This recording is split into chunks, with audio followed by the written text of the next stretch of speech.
Em junho de 2014, o Papa Francisco fez um ataque sério contra uma organização responsável por séculos de derramamentos de sangue: a máfia. Eles não estão em comunhão com Deus, estão excomungados. A excomungação dos mafiosos foi um choque por todo o mundo. A última vez que um papa atacou a máfia, bombas explodiram por diversas igrejas italianas.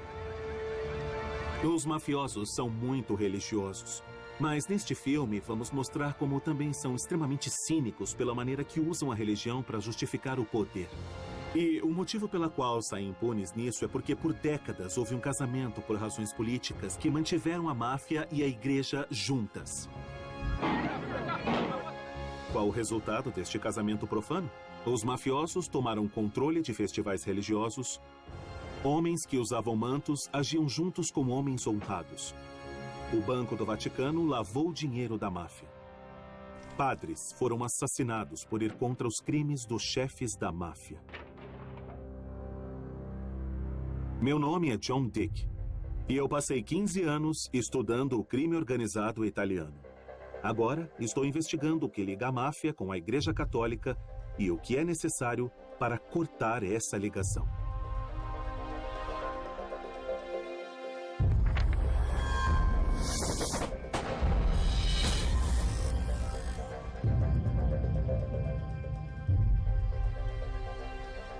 Minha jornada até a conexão principal entre o Papa e a máfia começa no sul da Itália.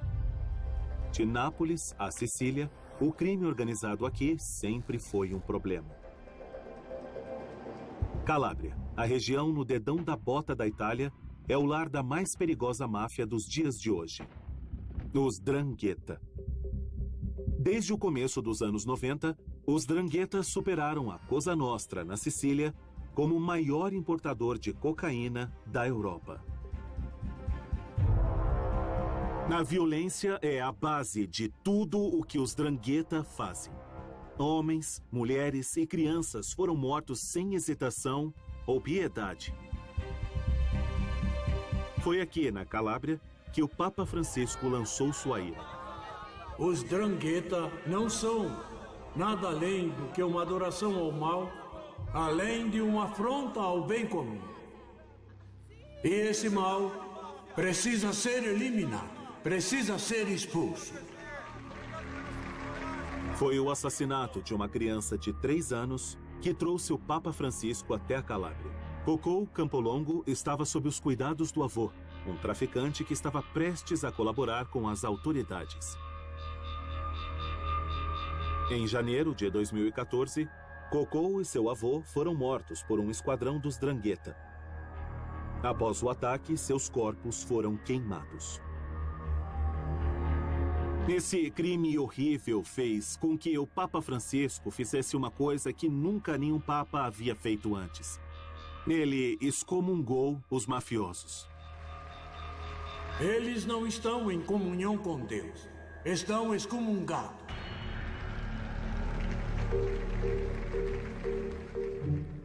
Excomungação é uma ferramenta antiga que o Papa e seus bispos usam para censurar quem cometeu crimes graves contra a fé ou a vida. Tentar matar o Papa ou quebrar o segredo da confissão pode te excomungar. Martin Luther e Galileu foram excomungados por heresia. Recentemente, médicos que praticam o aborto receberam a mesma punição. Os inimigos políticos do papado também foram alvos. Napoleão e os comunistas, por exemplo. E até mesmo toda Veneza na Idade Média. Quando você é excomungado, você não pode mais receber a hóstia nem os laços sagrados do casamento, além de ter um enterro pela igreja negado.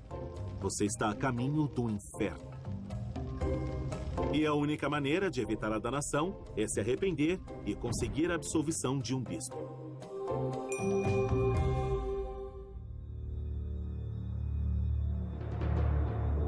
Giacomo Galeazzi é o que chamam na Itália de vaticanista, um observador do Vaticano.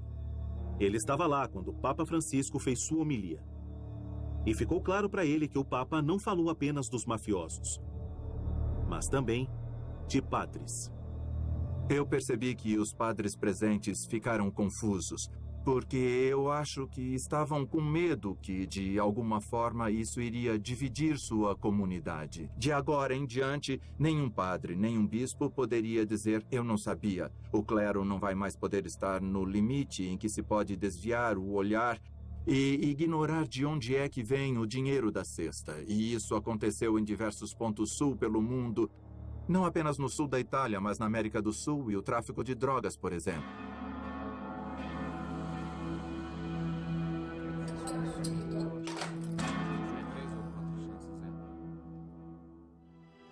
Não existe lugar melhor para descobrir como a máfia reagiu às palavras do Papa Francisco do que nessa prisão de segurança máxima. É também um bom lugar para ter uma noção de como alguns padres estão reagindo. Aqui, 70% dos presos são membros jurados do 'Ndrangheta. A pergunta mais direta foi: bom, quer dizer que não podemos mais ir à missa, não podemos mais ir à igreja, não podemos rezar, porque se formos excomungados não podemos nos dirigir ao Senhor? É isso que podemos entender? Está negando mesmo os sacramentos aos membros do 'Ndrangheta? Não posso de forma alguma fazer distinções. Eu não posso banir os sacramentos ou tirar os direitos dos dranghetistas e dos outros prisioneiros. A função do padre e da igreja na prisão é não julgar ninguém individualmente, mas sim ser um guia na vida daqueles que foram julgados de alguma forma por fazerem parte, por serem membros do 'Ndrangheta. Este capelão está em uma posição delicada, pego entre o dever de obedecer o Papa e o medo de encarar as consequências se declarando contra os 'Ndrangheta. Mas o que eu percebi falando com ele foi que ele deixou completamente de lado a excomungação. O Papa Francisco enfrenta um desafio enorme. Apenas no ano em que foi eleito, um padre já foi preso por cumplicidade com os 'Ndrangheta. E outro testemunhou em corte a favor de 3 mafiosos. Câmeras de vigilância da polícia chegaram a gravar um conselho entre os chefes dos 'Ndrangheta que aconteceu durante uma peregrinação.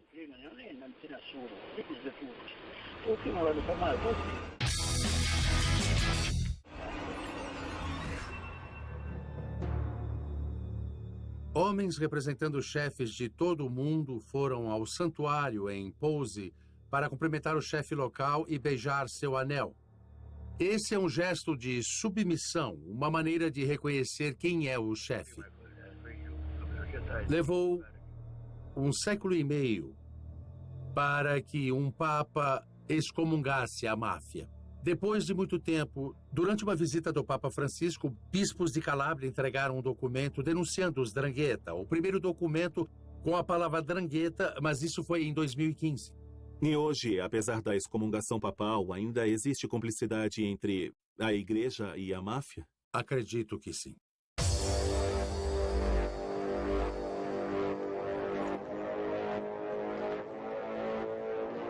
Na minha opinião, as raízes dessa cumplicidade estão na Sicília. Aqui ao lado da Cosa Nostra, tradicionalmente a máfia mais poderosa da Itália. De extorsão até tráfico de heroína aos Estados Unidos, a máfia siciliana passou mais de 150 anos como líder no mercado do crime. Seu poder está principalmente em matar com impunidade. E estar aqui me faz lembrar dos crimes mais selvagens da Cosa Nostra na década de 80, onde centenas morreram numa guerra entre a máfia, deixando seus corpos queimando nas ruas, enterrados no concreto, jogados no esgoto ou decepados e espalhados.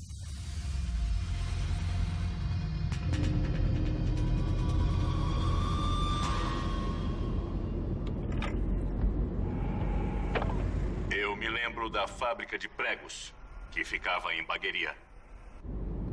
As pessoas que não eram mais confiáveis eram enviadas para irem até essa fábrica, que era bem afastada.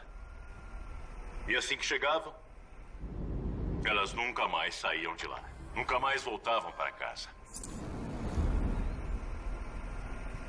Essa é Bagheria, um bairro de trabalhadores ao leste de Palermo.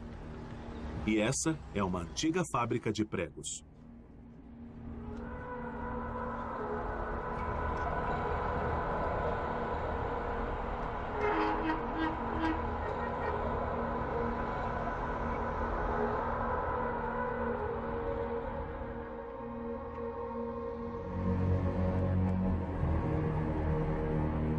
Eu já ouvi falar desse lugar, apesar de nunca ter vindo aqui. E talvez seja pelo que eu li, ou pelo cheiro de lixo queimando ali no terreno, mas eu não me sinto bem.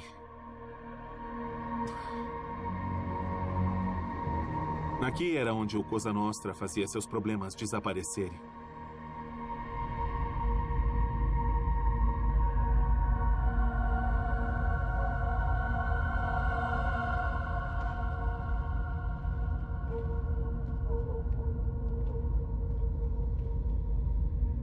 Esta é uma sala de tortura.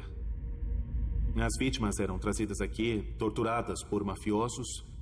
E depois... Bom, aqui embaixo do chão tem um tanque cheio de ácido. E era aqui, depois que as vítimas eram mortas, que seus corpos eram jogados para que as provas desaparecessem.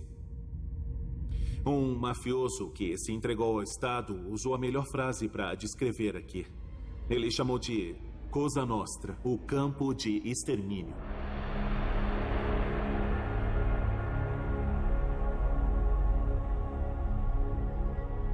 Ninguém sabe quantas pessoas morreram aqui. As paredes não falam. Mas entre o terror, o código de Omerta foi quebrado.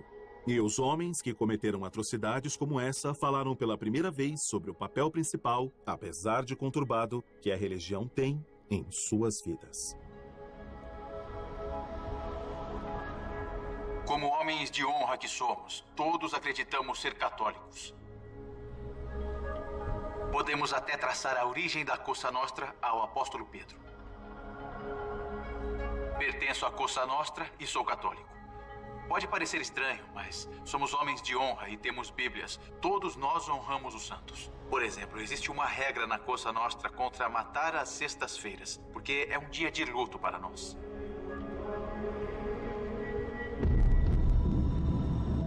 Um homem, em específico, era tão devoto à sua Bíblia como para sua arma. Ele cometeu seu primeiro assassinato em 1983, quando tinha apenas 24 anos.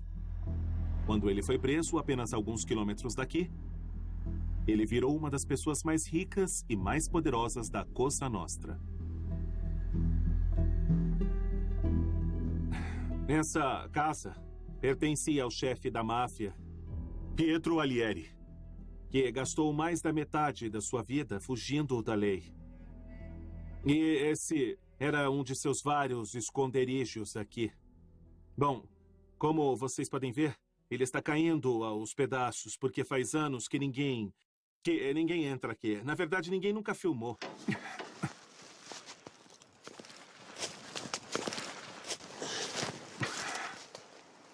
A casa está em péssimo estado. Móveis abandonados. Eu acho que é melhor usar um capacete daqui para frente, porque nunca se sabe o que se tem por aí, não é mesmo?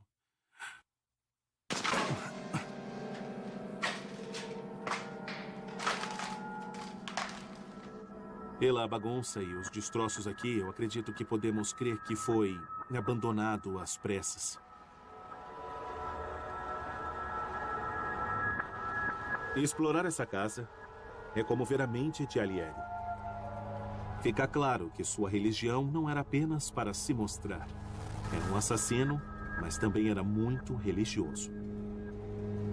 Pelo que podemos ver, tem livros aqui. Um livro de um padre, o Servo da Caridade. E aqui tem outro. Está dentro de uma caixa. O livro da liturgia. Orações.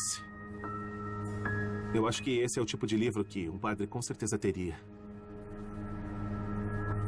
Alighieri foi educado em um seminário e é evidente que para ele, uma vida fugindo não significava uma vida sem fé. Isso é interessante. São 2 Cristos idênticos e também um rosário. É mesmo estranho pensar que esse cara era um mercenário da morte e vivia assim, cercado por essas imagens que eram religiosas. E, inclusive, quando ele foi preso, a polícia o encontrou em um esconderijo que era uma capela completa com 4 padres que estavam lá para rezar uma missa. Um desses padres foi preso.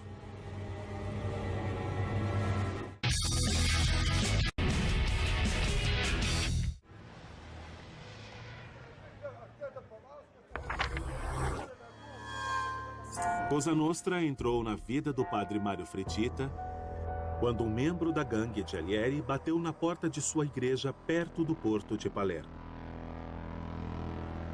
Ele disse: padre, me ajuda, existe um homem muito importante e conhecido. Eu perguntei: e quem seria ele? Não posso te dar um nome, mas ele precisa de ajuda, precisa te ver para se confessar, ele quer receber a hóstia, quer se encontrar com Cristo de novo. O que me diz? Que será entregue por vós. Alguns dias depois, o padre Fritita estava dentro de um carro a caminho do esconderijo de um dos fugitivos mais conhecidos da Itália. Ele não me disse para onde estávamos indo, apenas para confiar nele. Disse que iríamos ver a Alieri. Alieri? Eu disse: bom, é importante, eu disse. Quando o padre Fritita entrou na cabana nos arredores da bagueria, ele encontrou algo que nunca imaginaria ver no esconderijo de um chefe da máfia. Uma capela completa. Tinha o altar, bacia com água santa, caixas com hóstia e copos para o vinho. Tinha até bancos de igreja. Eu fiquei pasmo, como ele conseguiu? Depois percebi que outros padres tinham passado por lá antes de eu passar. E antes de começar a missa, eu ouvi a confissão dele e dos 3 que estavam com ele. Eu fiquei estático, porque estava com aquelas pessoas que simplesmente eram homens procurados. Mas assumi o aspecto espiritual e gostei daquilo, pois, apesar de tudo, foi uma experiência muito intensa, porque eu conseguia ver a experiência que era para ele. Imaginem, eles ficaram ajoelhados durante todo o tempo. Alieri frequenta a missa da cadeia. Ele foi preso em 1997 e sentenciado à prisão perpétua. O padre Fritita foi acusado de ajudar e abrigar um fugitivo. Ele foi para a cadeia, mas eventualmente foi declarado inocente. Por que eu devia me sentir culpado por ver alguém? Eu tive uma chance e eu a abracei. Eu não tenho negócios com a máfia, até digo que isso não me interessa. Eu lido com pecados, então eu sou contra a máfia, do mesmo jeito que sou contra o aborto, contra o divórcio e contra qualquer outro pecado. Mas não sou contra o pecador, isso de jeito nenhum. Eu vou até eles e os transformo em amigos, eu os trato como irmãos, eu tenho que ajudá-los. Essa é a questão. É difícil negar que padres como o padre Fritita estão fazendo a coisa certa de acordo com a doutrina católica, cuidando dos pecadores e tentando levá-los ao caminho certo. Mas quando se trata da máfia, essa visão entra em um conflito direto da igreja e sua responsabilidade com a sociedade.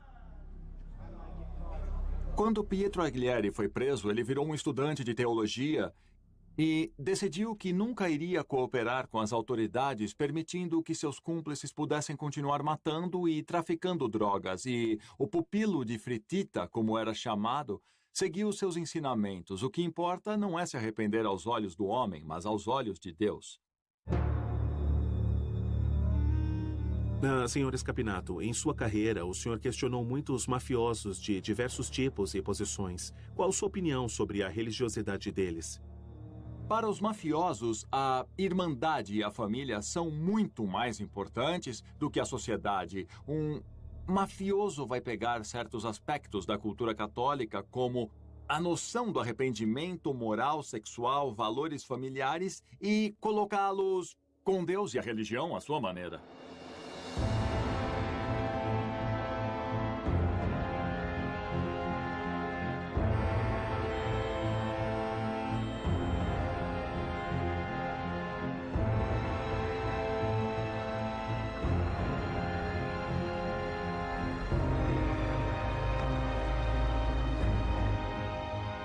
O banho de sangue da máfia nos anos 80 fez o Estado tomar uma atitude.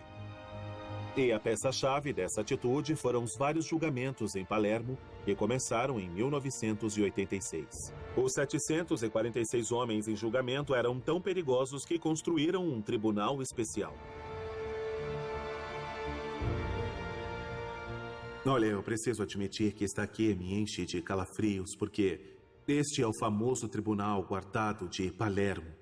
E essas paredes são uma prova de bombas, e bem ali tem um corredor que vai direto no pátio da prisão da cidade, para que não houvesse chance alguma de fuga para os acusados. Mas não é a arquitetura impressionante que torna esse lugar tão especial, mas sim a história que aconteceu aqui. Os chefes da comissão, com os responsáveis da Cosa Nostra, foram a julgamento nessa fortaleza. E é aqui que descobrimos seus rituais secretos. Por exemplo, a introdução à máfia é chamada de batismo. A maioria dos acusados tinha algum tipo perturbado de fé.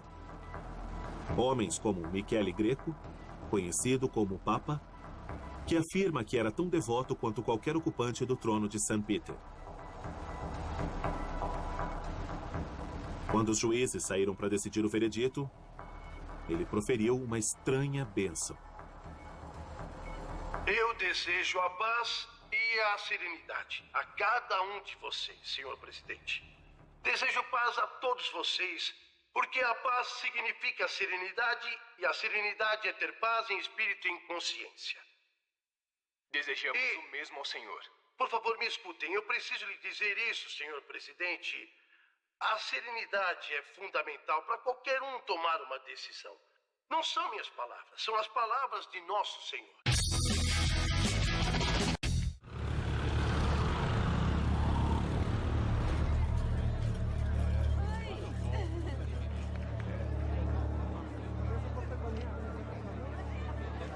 O Papa Francisco terá dificuldade em convencer os mafiosos que a versão de fé deles não dá entrada ao paraíso. Porque para a máfia, religião é mais do que apenas orações, altares e rituais.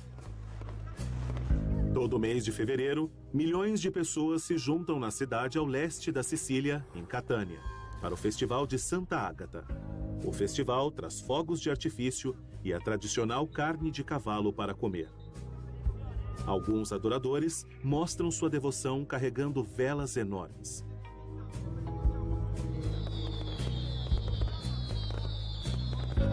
O Festival de Santa Ágata significa tudo para os moradores daqui. Mas ele também significa muito para a máfia. É claro que os chefes da máfia também gostam quando tem muito dinheiro trocando de mãos.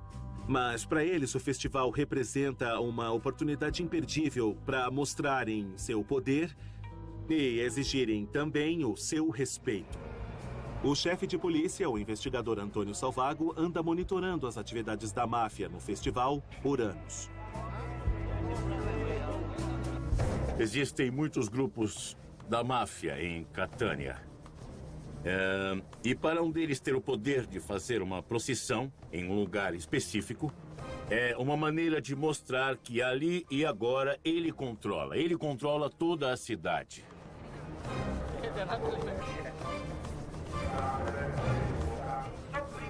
A figura de um líder na máfia Catânia conseguiu levar um dos enormes candelabros da procissão para o subúrbio da cidade, bem longe de seu trajeto normal. E isso foi uma clara demonstração de poder.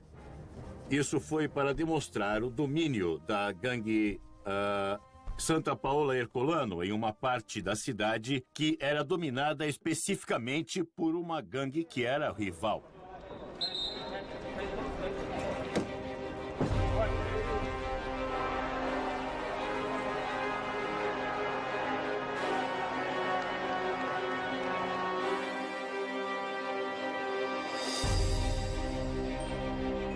Essas fotos foram tiradas durante o festival. Aqui, a polícia identificou 2 mafiosos carregando objetos sagrados.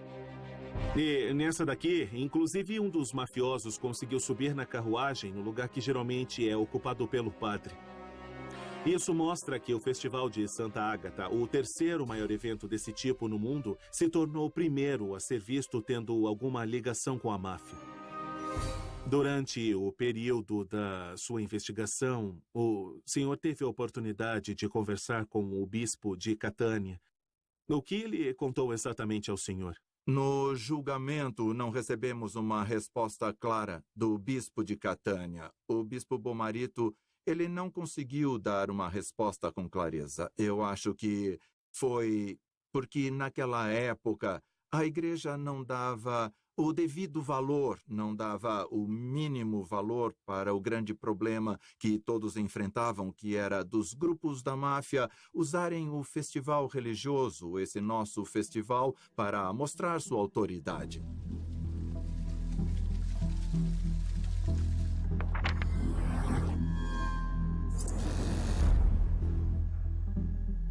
Michele Penici é o bispo de Monreale, a maior e mais rica diocese da Sicília. Ele já foi ameaçado pela máfia e se mostrou fortemente contra a infiltração deles em festivais religiosos. Aqui em Monreale, eu acabei lançando um decreto deixando claro que nenhum membro da máfia poderia pertencer a qualquer tipo de confraria organizadora do festival. E como a igreja, de modo geral, acabou apoiando o senhor nisso? A maioria do clero, assim como todas as confrarias, aceitaram de bom grado, mas eu também acabei encontrando resistência. Essa resistência acabou sendo uma resistência silenciosa, mas clandestina. Geralmente, a resistência vem daqueles que querem viver em paz sem perturbar os cães. Também porque muitos mafiosos costumavam apoiar a igreja local e costumavam apoiar principalmente para os festivais religiosos, pagando fogos de artifício, por exemplo. E geralmente eles fazem isso porque é conveniente para a máfia exercer poder sobre uma cidade. A aliança profana entre a igreja e a máfia nasceu no começo da Segunda Guerra Mundial. Os aliados liberaram a Sicília do fascismo. Mas o caos da guerra, a ingenuidade britânica e americana, permitiu que a máfia conseguisse armas, poder e lucro. Um homem, em particular, viu uma oportunidade que não podia perder. Boa tarde, senhor.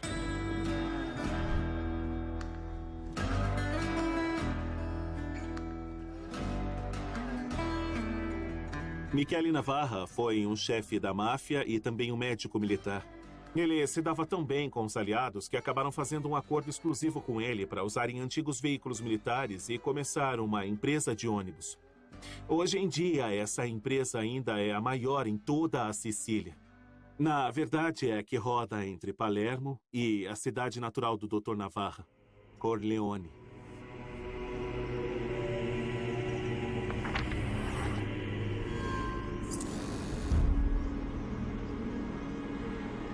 Corleone é mundialmente famosa pelo fictício Dom Vito de O Poderoso Chefão.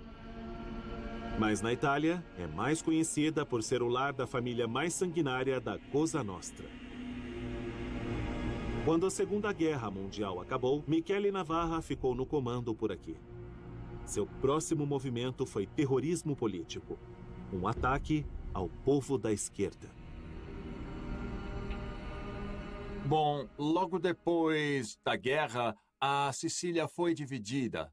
Tinha uma revolução por milhares de pessoas pobres do país que sempre sonharam em ter um pedaço de terra. E, por um outro lado, tinham grandes donos de terra com medo de perder os seus antigos privilégios feudais. Os donos de terra falaram com os mafiosos que conseguiram ajuda do Estado para que se mantivessem no poder. Sendo assim, Michele Navarra até então era o chefe da máfia em Corleone. Era com ele que os donos de terras pediam ajuda para impedir o movimento dos trabalhadores por qualquer meio necessário. A eleição de 1948 ofereceu a Michele Navarra uma chance de conseguir aliados políticos. Foi a primeira votação na Itália desde o começo da Guerra Fria. Os eleitores tinham que escolher entre comunistas e socialistas de um lado e, do outro lado, cristãos democratas que apoiavam a igreja. Bom, Michele Navarra organizou os cristãos democratas e é claro que isso fortaleceu a aliança entre os cristãos democratas, a igreja, a máfia e também os grandes senhores de terras, porque eles queriam impedir a qualquer custo a ameaça vermelha. Em Roma, o Papa Pio XII ajudou excomungando os comunistas. Em Corleone, como no resto da Sicília, o clero e os chefes do crime estavam unidos contra o comunismo e apoiavam os mesmos candidatos.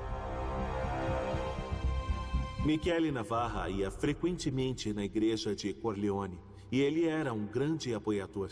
Durante as eleições, ele acabou apoiando os votos dos cristãos democratas. E quando ele finalmente encontrou seu fim, encontraram 96 balas no corpo dele. E com isso, a igreja recompensou sua devoção de anos de vida com um grande funeral.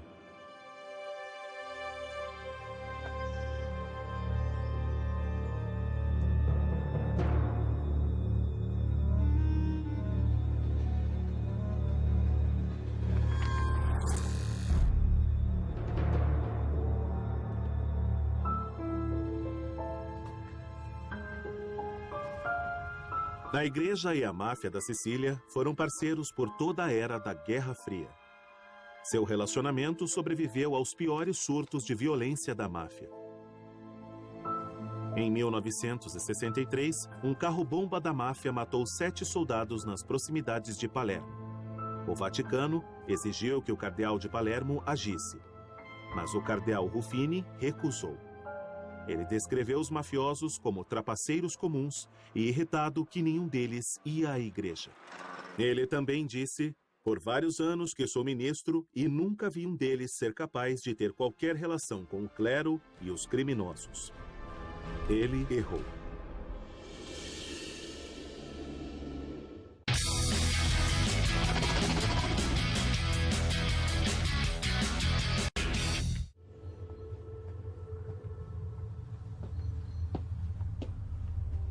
Numa manhã em setembro de 1980, 2 homens foram até esse monastério assim que os frades terminaram de rezar toda a missa. Todas as testemunhas só sabiam dizer que um deles tinha 30 anos e que o outro um pouco mais. Eles chamaram o irmão Giacinto e quando chegaram no primeiro andar do seu quarto, então assim que ele abriu a porta, atiraram nele 5 vezes na cabeça.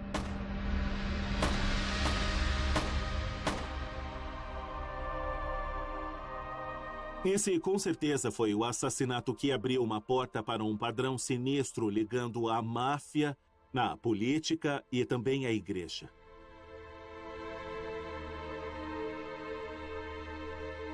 O homem morto, irmão Giacinto, não era um frade qualquer e não seguiu seu voto de pobreza. Francesco Nicastro foi o primeiro jornalista na cena do crime.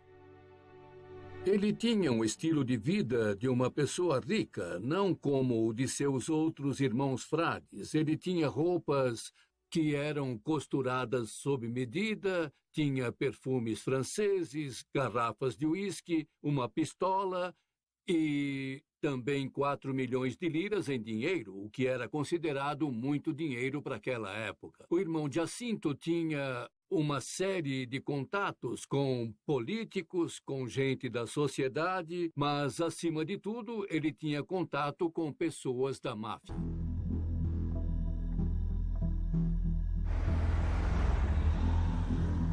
Máfia, democratas cristãos e a Igreja Católica. Uma trindade profana que governou a Sicília por 4 décadas. Assim como Vito Ciantimino, o primeiro político enviado à prisão por cooperar com a máfia.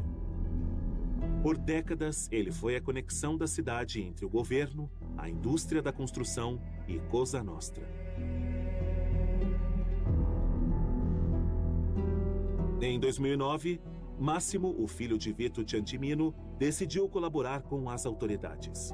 Então, ele explicou às autoridades o que ele via e ouvia quando ia aos encontros com seu pai. Como eu disse, eu já havia ido com meu pai até a casa de Bernardo Provenzano e, pessoalmente, eu nunca Nunca vou esquecer quando chegamos na casa do bispo, perto de Palermo. Nós entramos por uma entrada por trás da casa e lá encontramos com o Sr. Provenzano e o bispo, que estavam esperando para falar com meu pai.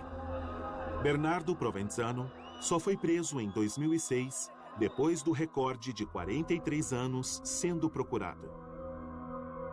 Ele foi uma grande mente política por trás da poderosa família de Corleone. Todos ali eram muito importantes, mas todos sabiam da importância individual de cada um. Dava para ver pelos cumprimentos. Eles se abraçavam, se beijavam no rosto. Como era a relação do seu pai com a igreja? Para ele, a paróquia operava de modo similar com os segmentos do Partido Democrático Cristão local. As paróquias eram financiadas. Meu pai mesmo construiu igrejas nas proximidades. Construiu campos de futebol para a igreja. Manter o controle da igreja era manter o controle de todo o seu território. A influência de Vito Ciantimino alcançou até Roma. De acordo com seu filho, o político favorito da máfia ia até lá todo mês para depositar dinheiro sujo no IOR, o Banco do Vaticano. O Banco do Vaticano simplesmente não tinha regras quanto à transparência. O banco não dava informações. Eu, pessoalmente, vi muito dinheiro circulando nos cofres e contas do Vaticano. E eram transações financeiras para pagar subornos para políticos e homens ligados ao mundo da máfia. Alguns questionaram se Máximo Ciantimino era uma testemunha confiável. Mas os promotores acharam confiável. Afinal de contas, se tratando do dinheiro da máfia, o Banco do Vaticano daria um jeito. Na verdade, foram vários escândalos referentes ao Banco do Vaticano que uma das primeiras iniciativas do Papa Francisco quando chegou na Praça St. Peter foi ordenar uma limpeza completa em suas operações. Em 2015, o Banco do Vaticano encerrou atividades com 750 clientes e estão aumentando a segurança de todo o banco.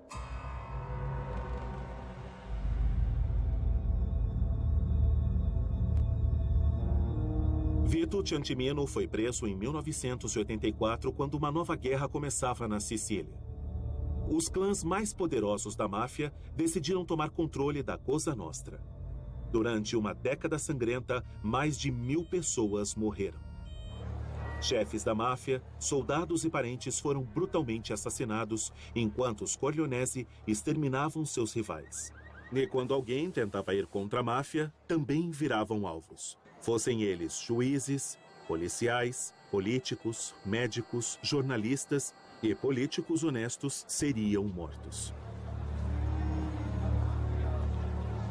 Finalmente, em 1992, os chefes do crime decidiram se livrar de 2 dos seus mais temidos inimigos. Os juízes contra a máfia que eram responsáveis por levar centenas de mafiosos à justiça, Giovanni Falcone e Paolo Borsellino.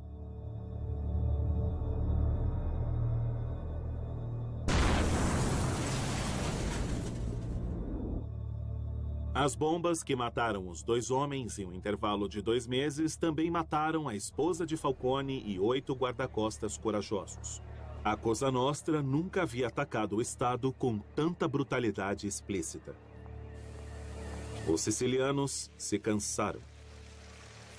E com o fim da Guerra Fria, a consciência da igreja começou a agir.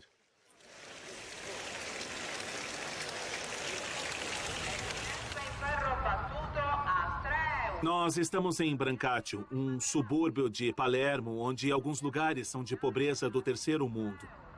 E foi aqui, depois de décadas e décadas de um silêncio conveniente da igreja, que um padre começou a falar. E por causa disso, ele fez a máfia ter medo dele. Seu nome é Padre Pino Puglisi. Vamos esperar que as coisas comecem a mudar. Existem muitas crianças aqui dentro da nossa comunidade e algumas delas estão presentes aqui hoje. Elas estão aprendendo que a vida não é feita só de pobreza e de violência. Existem valores positivos como paz, fraternidade e cooperação. Gregório Porcaro trabalhou nessas ruas com o Padre Puglisi. Um dia nós vimos o padre Polizzi aparecer com a cara toda inchada, porque ele tinha apanhado, sabe? Socaram ele, bateram muito nele. Algumas de nossas crianças foram ameaçadas com facas. Precisam parar de falar com esses padres. Isso é uma ordem. Vocês precisam vir com a gente. Os sinais sempre existiram. Quando vimos a total falta de interesse, quase que indiferente da hierarquia da igreja, eu reclamei até com o padre e expliquei para ele que hoje estamos por nossa conta nisso. Estamos órfãos na situação, talvez indo até longe demais. Cedo ou tarde, a máfia vai reagir e... Bom, ele respondeu, do que é que você tem medo? O que é que eles podem fazer? Nos matar? E se nos matarem? Pensem, por favor, o que é que eles vão conquistar? Absolutamente nada, porque sem o povo e sem a igreja, eles não são nada. A igreja siciliana estava numa encruzilhada. O comunismo acabou e, com ele, os motivos políticos para ignorarem a Cosa Nostra. Mas faltou uma visão clara da igreja do que Padre Polizzi dizia, para enxergar a máfia como um mal. E falharam em apoiá-lo. João Paulo II foi bem mais decisivo. Em 1993, ele foi a Sicília exigindo condenação urgente. Foi o primeiro papa a mencionar a palavra máfia. Deus disse a todos, não matarás. Nenhum homem, seja quem for, independente de qual grupo humano for, não há máfia que possa alterar e ignorar esta lei, a mais sagrada lei de Deus.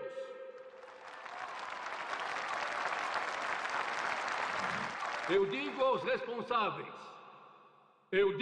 responsáveis, convertam-se agora. Um dia o julgamento de Deus virá.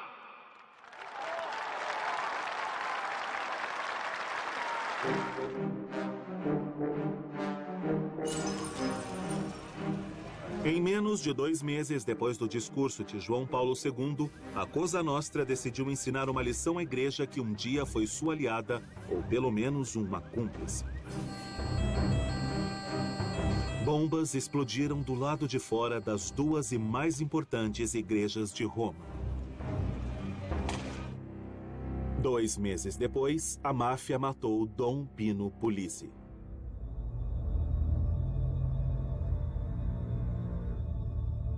Eu acredito que todos nós de Palermo renascemos a partir do sangue desse homem. No outro dia, toda a cidade veio aqui e isso mostrou que estávamos cansados de sermos covardes. Cansados do abuso de poder, da arrogância, cansados da violência. E mostrou que a máfia realmente errou. Eles acharam que tinham silenciado eles, mas só libertaram a fúria da cidade. É nossa e não da Cosa Nostra! Palermo é nossa e não da Cosa Nostra! E não da Cosa Nostra!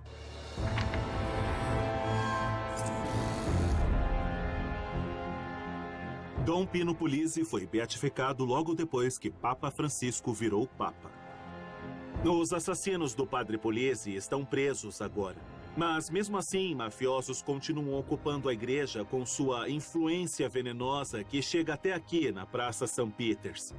O cajado do Papa Benedito consagrou um chefe Drangheta e o mesmo chefe teve sua filha batizada nessa mesma basílica atrás de mim. São histórias como essa que acabam mostrando para nós e também para o Papa Francisco como a igreja está vulnerável e longe de se livrar do crime organizado. A relação entre a igreja e a máfia é apenas mais um capítulo de um livro enorme cujo nome é A Relação entre a Igreja e o Poder. Por exemplo, em 1929, o Pio XI assinou a concordata com o Estado fascista. Todos conhecem a natureza do fascismo. Quando a Igreja católica assinou a concordata com a Alemanha de Hitler em 1933, a personalidade antissemita da política do Führer era extremamente clara. Então, quando João Paulo II foi ao Chile, ele apareceu na sacada do palácio do então general Pinochet, e todo mundo sabia o que Pinochet havia feito. Então, a relação entre a igreja e a máfia é relevante para os católicos bem longe do sul da Itália. Mudanças no relacionamento da igreja com o poder nessa área, em particular da Itália, significa mostrar um grande exemplo para as relações entre a igreja e o poder em outras partes do mundo.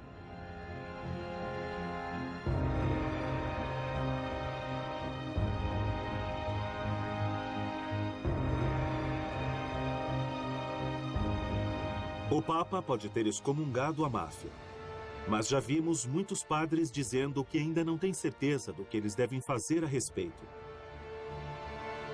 O fato agravante é que a igreja pode fazer uma grande diferença quando se trata em combater a máfia. Por exemplo, em 1993, quando João Paulo II condenou a Cosa Nostra, diversos mafiosos decidiram renunciar suas vidas no crime e confessar tudo às autoridades.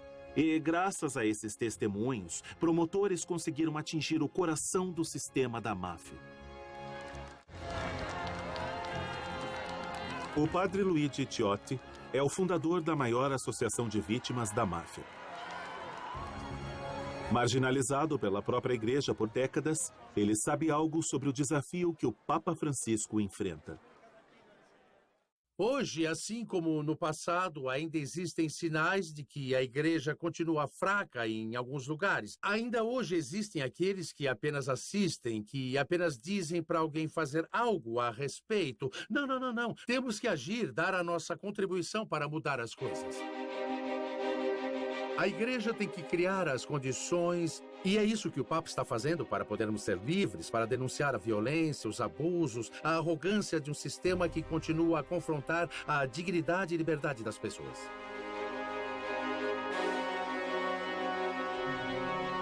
Que Deus os abençoe.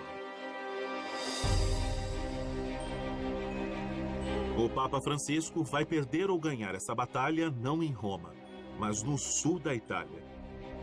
Aqui, a vida já é difícil para alguns padres na linha de frente encarando a máfia. E pode ficar ainda mais difícil. Essa aqui não é o tipo de subida que depois você quer descer sem os freios do carro.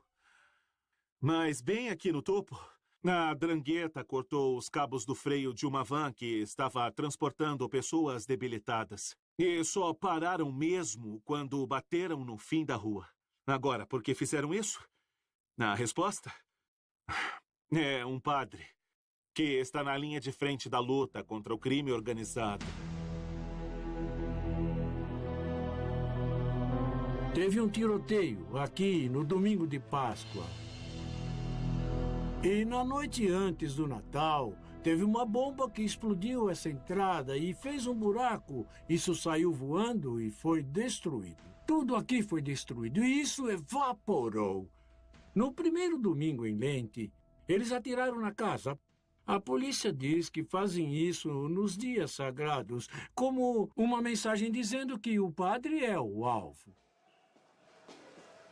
Dom Panizza veio para a Calábria trabalhar com pessoas debilitadas. Ele se apossou de um apartamento confiscado pelo Estado de uma família da máfia. Ninguém queria encostar nele. No começo, nem mesmo o chaveiro queria trocar as fechaduras. Foi quando as bombas vieram. E depois, as balas. Eu mesmo vi com meus próprios olhos como a 'Ndrangheta observava cada movimento dele. E aí, tudo bem? Ele é um amigo. Sim, tenho medo deles. Mas quando eu vejo o modo como eles vivem, eu sempre disse a mim mesmo que teria mais medo se eu me rendesse a eles. Porque veria a vida em que vivem e eu teria mais medo de viver desse jeito, claro. Eu sinto medo o dia inteiro, até mesmo quando eu durmo. Afeta os meus sonhos. Isso fica na minha cabeça noite e dia. Mas a vida seria muito diferente se eu me rendesse a eles.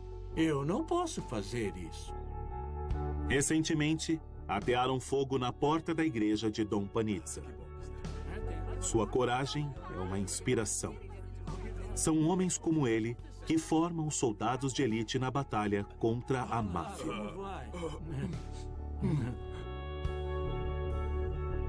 Durante muito tempo, o clero católico foi enganado pela falsa e hipócrita piedade da máfia. A igreja já viu a máfia como um aliado político e financeiro, quando na verdade deveria ser um inimigo mortal. E seja por medo, confusão, teologia ou simples cumplicidade, a igreja disse aos gangsters apenas o que eles queriam ouvir. Mas as pessoas vivendo sobre ameaças da máfia imploram a sua igreja por clareza. Então, padres, bispos e até mesmo o Papa devem mostrar todo dia que o perdão da máfia não pode simplesmente vir à tona sem a justiça.